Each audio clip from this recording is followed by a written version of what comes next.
do you fear getting older?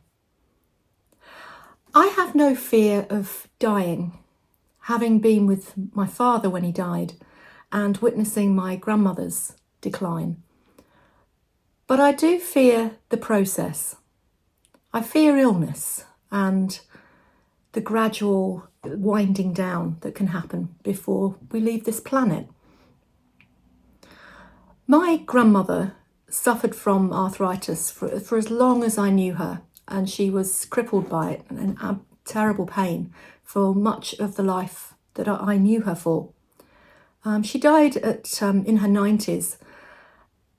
I've just been diagnosed with arthritis in my spine and my hips. I already had it in my knees, and I knew that things were deteriorating. I think I also have it in my thumb joints and certain joints in my feet as well. And I have to say that prognosis does not fill me with joy. My nan, as so many of her generation, was very stoical about her condition and about her pain levels.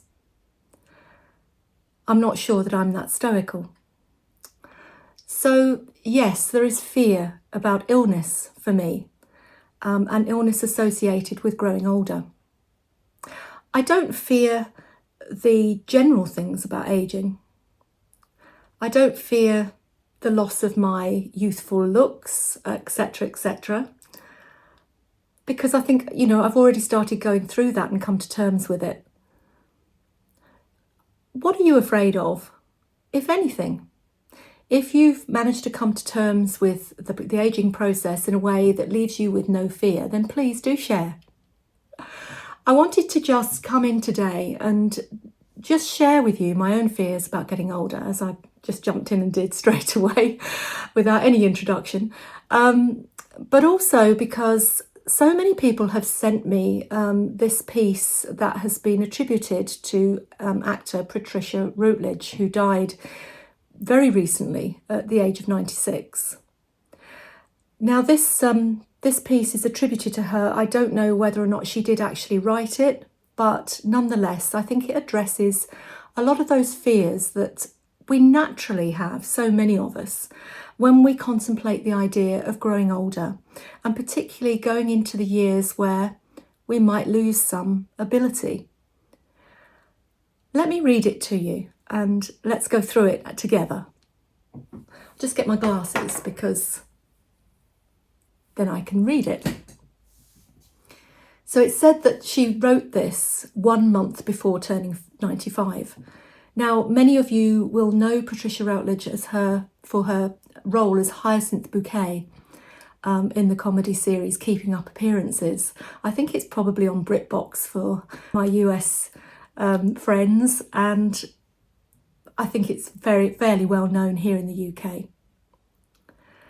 She says this: "I'll be turning 95 this coming Monday. When I was younger, I often worried that I wasn't good enough, that I'd never be cast again, that I'd disappoint my mother, but these days begin in peace and end in gratitude." How many of us have spent our lives worrying about what other people think of us? And one of the things that people often say in the comments to my videos is that one of the advantages of growing older is that you no longer care what people think of you, or certainly not as much, and not in the debilitating way that we can do when we're younger, when we're looking for that outside validation. By the time we get into our midlife and going into our older age, we've learnt to look for validation from within. So that's one of the good things about growing older. I'm interested in what she says, that her days begin in peace and end in gratitude. There's one thing that I've noticed, and we'll get back to Patricia's writing in a moment, but there's one thing that I've noticed from being around people at the end of their lives, my very small experience. I mean, my dad was young, he was only 58, and my grandmother, who was in her 90s, similar age to Patricia Routledge, is that there seems to be an acceptance as the end comes. And I think that is partly why I don't fear death itself. There seems to be a peace that descends. And I wonder if at what age that starts, or at what stage that starts, I should say, people often say, don't they, that they feel that their loved ones knew when the end was coming, and perhaps were resigned to it, but very often were at peace with it. Let's get back to what Patricia had to say. She says that in her 40s, her life finally began to make sense. Does this resonate with you? It took me to my 50s before it started to make sense, I have to say. She says of her career, before that, I'd performed steadily provincial stages, radio plays, West End productions, but felt somewhat lost. I was searching for something within myself, a home I had not yet found. At 50, I took a television role that many of you would later know me by, Hyacinth Bouquet from Keeping Up Appearances. And that, of course, is spelt bucket, and Hyacinth always pronounced it bouquet. I thought it would just be a minor role, a brief moment. I never expected it to become beloved across the globe. That character taught me to embrace my quirks and quietly healed something deep within me. At 60, I started learning Italian. What have you started that's new in your 60s, if you've reached that age? Are you continuing to learn? There's one thing I've noticed about people who age well and who age happily, is that they are enthusiastic learners. They never want to stop learning something new. And a language, I take my hat off to her. I started learning Italian not for my career, but simply so I could sing opera in its native tongue. Isn't that fantastic? I learned the gentle art of living alone without loneliness, reading poetry aloud each night, not to perfect diction, but to soothe my spirit. At 70, I returned to Shakespearean theatre, a place I once thought I'd aged out of.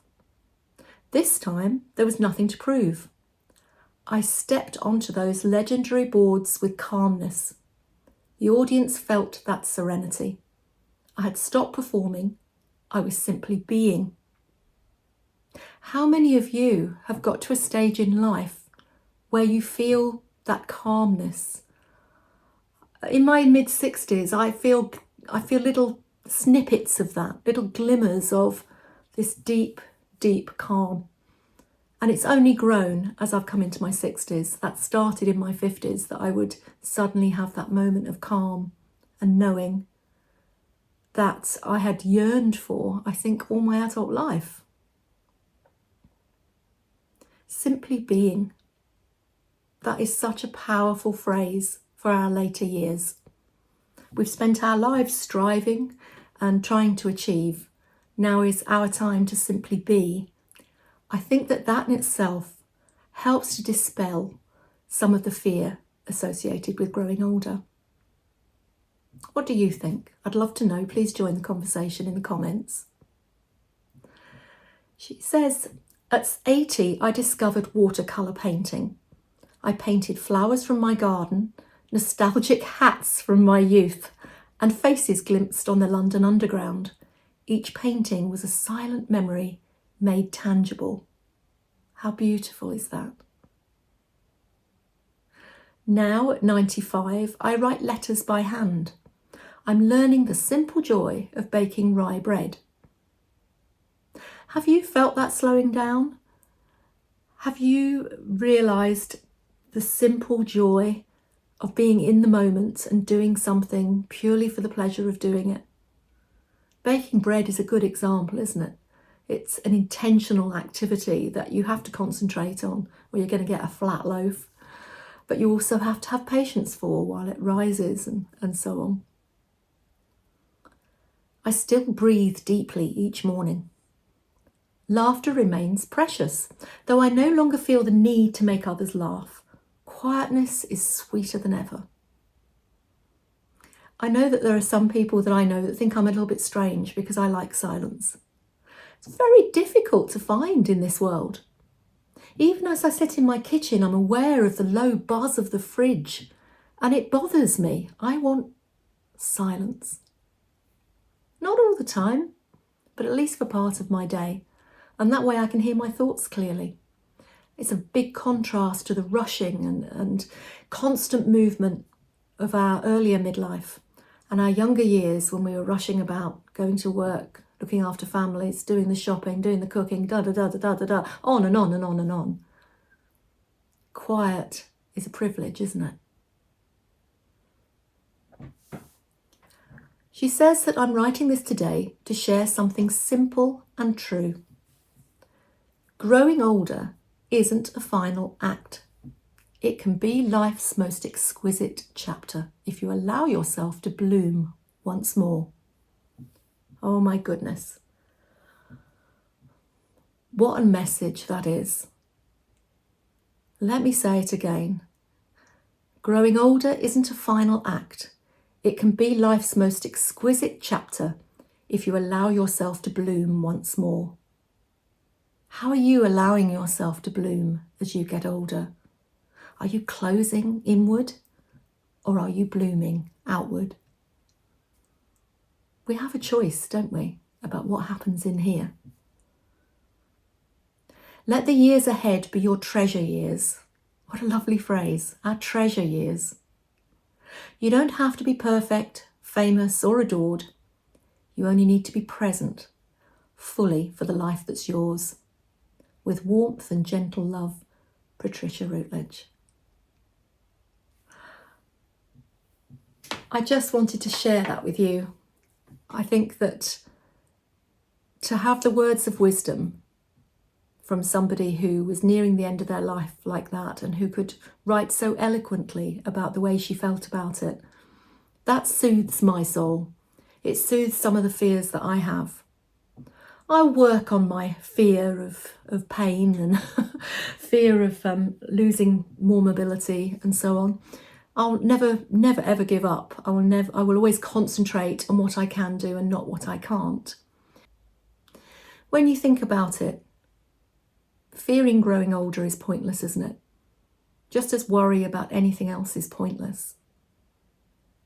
So join me in looking for those calm moments, of enjoying the quiet, of enjoying the loss of the need for outside validation, for having intentional moments like baking bread, gardening, just being with grandchildren or out people watching in the street, in a cafe. Allow yourself those times now where you can feel fully present. Rest in peace, Patricia Routledge. And thank you for your words of wisdom. They touched my heart. And thank you to everyone who sent them to me. It was lovely to open my messages and find links to this passage shortly after she died. Wishing you a wonderful week. See you soon.